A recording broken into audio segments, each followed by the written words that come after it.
Après avoir oxy sa demi-sœur Sandra à l'aide d'une pomme empoisonnée, Charlotte est internée dans l'institut du professeur Blubart, lequel expérimente sur sa jeune patiente un traitement révolutionnaire à base de risperidone et de clozapine. Hélas, l'efficacité du traitement est des plus relatives. Il arrive encore à la jeune fille d'empoisonner d'innocentes victimes. Alarmé par de récentes disparitions, l'inspecteur Bourdieu fait intervenir Ariane, qui parvient à intégrer l'institut en tant que femme de ménage. Lorsqu'elle pénètre dans la pièce dont le professeur Blubart lui avait formellement interdit l'entrée, Ariane fait une macabre découverte et alerte immédiatement l'équipe d'experts de l'inspecteur Bourdieu. Mais quand l'inspecteur arrive sur les lieux, il est trop tard. La jeune femme gît sur le sol, assassinée par le professeur Blubart.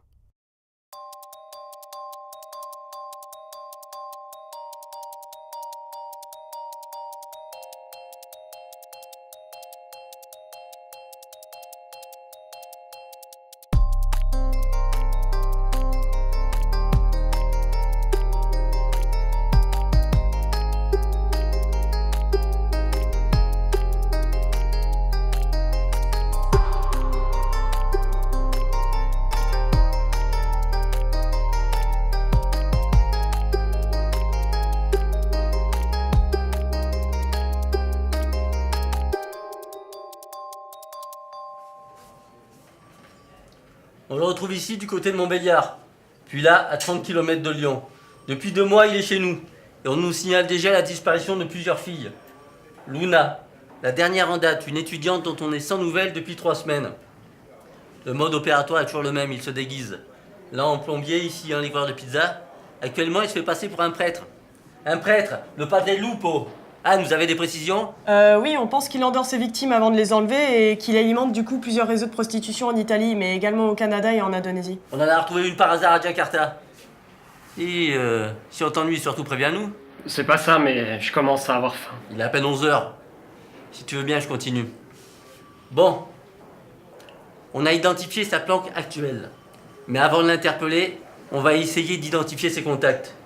Julien va les placer 2 ou 3 micros chez lui et on va patienter quelques jours. Julien, le stagiaire, mais il y arrivera jamais tout seul. Mais si, il est assez grand. Et puis c'est le seul à savoir crocheter une serrure. Excusez-moi, chef, mais il y a une dame qui vous demande. Ah c'est vrai, je l'avais oublié celle-là. Dites-lui que je vais la recevoir. Et puis toi, va bouffer, tu m'énerves.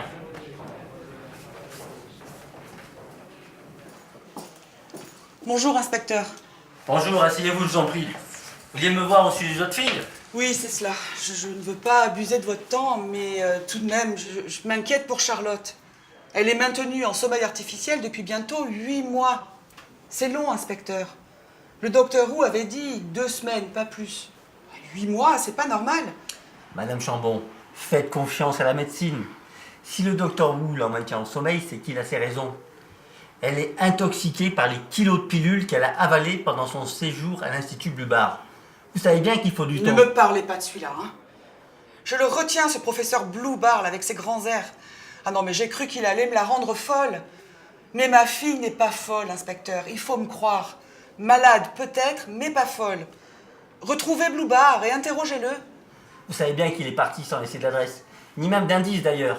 Mais justement, réveillez Charlotte. Elle pourrait vous livrer l'indice que vous n'attendez plus. Très franchement, je n'y crois pas. Chef, vous savez pas où elle est rangée la mallette? Quelle mallette? Vous voyez pas que je suis occupé? Je dois déposer ses mouchards chez le Padre Lupo et je ne trouve pas la mallette.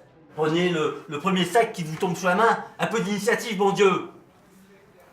Vous passez par la clinique, c'est à 2 pas. Prenez des nouvelles de la jeune Charlotte Chambon. Voyez quand est-ce que le docteur Wu compte la réveiller. C'est tout ce que je peux faire pour l'instant. Je vais jamais avoir le temps. Vous aurez le temps, surtout si vous arrêtez de discuter. Ah, ces stagiaires, je vous jure, de mon temps c'était autre chose. Ça filait doux, sans rechigner. La discipline, on respectait la discipline. La hiérarchie, aujourd'hui on s'en fout de la hiérarchie, du respect de l'ordre et tout ça. Tout ce qui compte, c'est les postes syndicales, la machine à café, les week-ends publics.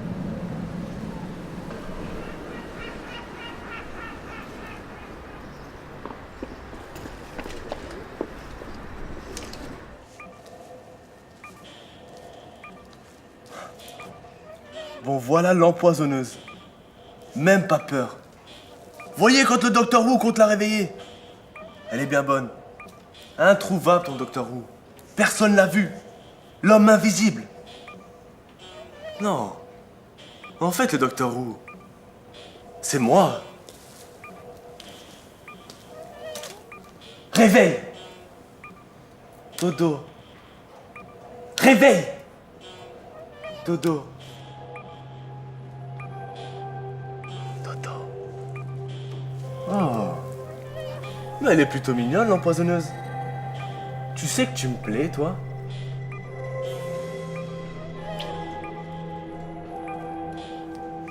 De toute façon, c'est toi qui as raison.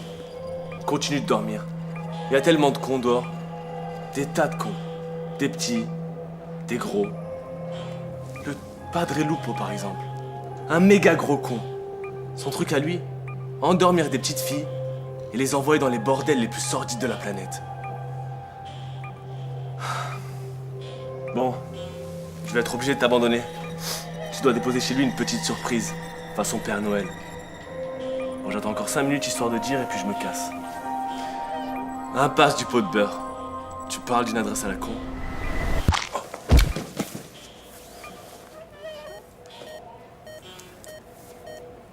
Impasse du pot de beurre.